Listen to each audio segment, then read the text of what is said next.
What's wrong with automatic mode and why does it get a bad rap from pretty much every photography YouTuber out there?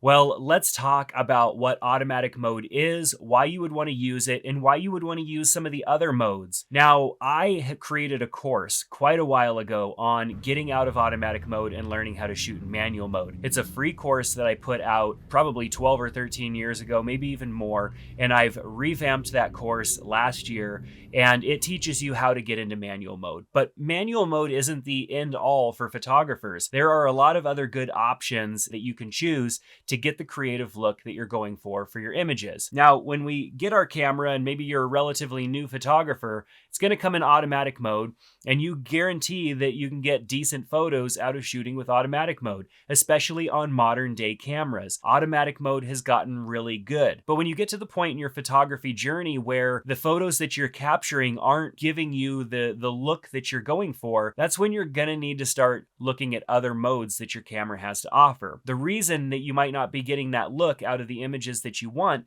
is because the camera is doing its best to get you a properly exposed image, and it doesn't know what's going on inside your head. You might want a nice shallow depth of field so the background is nice and blurry and maybe gets that cool bokeh in the background that you know your camera is able to achieve, but instead your camera is setting the aperture value to have a deeper depth of field and choosing other settings to get the exposure.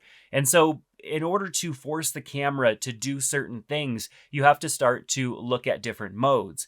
And so while I don't want to demonize automatic mode and say automatic mode is horrible and you should never use it, because there are times that you should use a mode that you're most comfortable with. What it really comes down to is being the most comfortable you can with your camera so that you can capture the photos that you want to capture. If you're fiddling around with settings that you don't quite yet understand, you might miss opportunities to take photos. And personally, I would rather have a photo that doesn't have maybe the right depth of field or some other technical term, but is properly exposed and is a nice sharp photo that's appealing to look at. I would rather capture the photo than have the perfect photo or miss the opportunity because I was trying to mess with settings. So we're going to talk a little bit about these different settings, and maybe I could push you along into trying to take a little bit more control out of your camera in this video. And then of course I have my Ditch Auto course, which is a crash course in getting into manual mode. But I also have a 30-week long photography course that's in process right now that you can jump into, that's going to teach you everything that there is to know about photography. And that's another option for you as well. So what other modes do we have for us besides automatic mode and manual mode? Well, we have these three modes, and on a Sony, it's P, A, and S. And on Canons and Nikons, there's different terminology, but they all have these types of modes. And so what do these modes do? Well, these modes, aside from manual, are what I call manual assist modes. And so in S and A, which stands for aperture priority and shutter priority, those are modes that give us a little bit more control over our camera while still allowing our camera to do some of the guesswork for us. To briefly explain these modes, when you're in shutter priority mode, you get to set the shutter speed of the camera, but the camera can automatically set aperture, it can automatically set ISO, and of course it will automatically do the white balance. If you go into aperture priority mode, you're able to set the aperture while your camera is going to do the work of figuring out what shutter speed should you be at and what ISO should you be at. So you would choose to use one of these other modes based on what you were trying to achieve in your photo.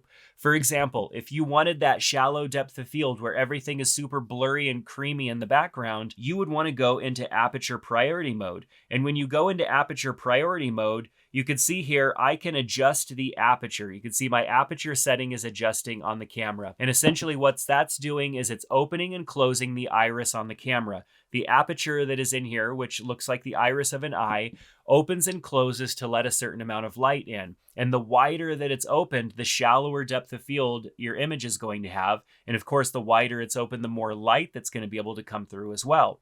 But as you close that aperture down, not only does less light get through to the camera sensor, but it also increases the depth of field. And the depth of field is described as the distance of focus from foreground to background.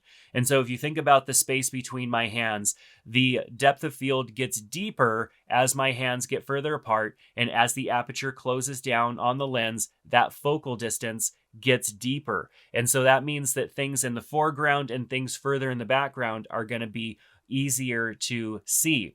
Take this scene that you're looking at. You're looking at me, I'm nice and sharp, and the things in the background are blurry a bit. They're not so blurry that you can't make them out, but they are blurrier than I am. I'm nice and sharp and the items in the background are blurry. I specifically set my aperture value so that the items in the background, you're able to tell what they are. It's not so blurry that you can't tell what those items are, but it's blurry enough to where they're not a distraction. If they were just as sharp as me, your eyes might be drawn to them like, well, what is that? Oh, is that a classic Mac? Like, is that a 3D printer? Like, what is all this nonsense he has in the background? Your eyes might be drawn to that more so than if they were a little bit blurry. But if they were so blurry that you couldn't make them out, you'd also draw your eye to that. Like, what in the heck is back there? It looks like there's stuff back there, but it's so blurry. And so there's a balance there of figuring out what aperture you want to set. And aperture priority mode allows us to set that aperture while still allowing the camera to set shutter speed and ISO. And so there's also shutter priority mode, and shutter priority mode allows us to set the shutter speed. So now I'm adjusting the shutter speed here, and the aperture and the ISO are going to adjust automatically. Now, you would want to use shutter priority mode if you were shooting in maybe lower light situations and you found yourself getting blurry photos. Like, the things that are in your photo are just blurry. They're not sharp because maybe they were moving, or you're holding the camera and the simple fact of you holding the camera is introducing a little bit of blur into your photos. Or perhaps you're trying to freeze the action of something that's fast moving, like perhaps a kid's soccer game or something like that, where kids are moving, things are happening fast, and your camera just can't seem to freeze the action when you're in automatic mode. And so you go into shutter priority mode and you set a shutter speed. For example, you might go up to like 1/400th of a second if it was a kid's soccer game and you're following the action and taking pictures, and you know that the other settings are adjusting as needed so that you get the proper exposure, but your shutter speed is going to make sure that you get nice, sharp photos every single time. Maybe you're in a lower light situation where things are darker and your camera's natural inclination would be to slow that shutter speed down really slow. And what that's doing is it's allowing the shutter to stay open for a long period of time, and then things happen while that shutter is opened and it's capturing all of that movement.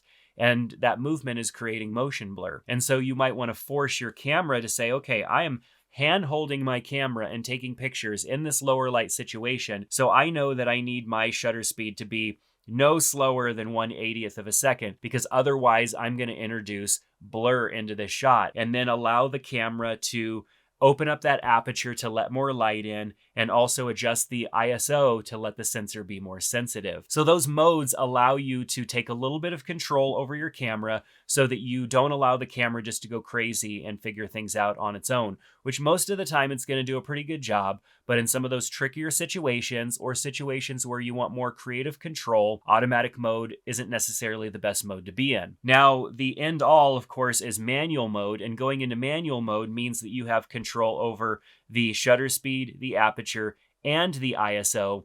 And that takes a lot of practice. And so I don't want you to get bogged down thinking that you're not able to just go out there and enjoy photography and take good pictures unless you fully understand manual mode. Because trying to figure out manual mode means you're going to miss some opportunities to take some pictures because you're fussing with those settings. You're trying to figure out which setting does what.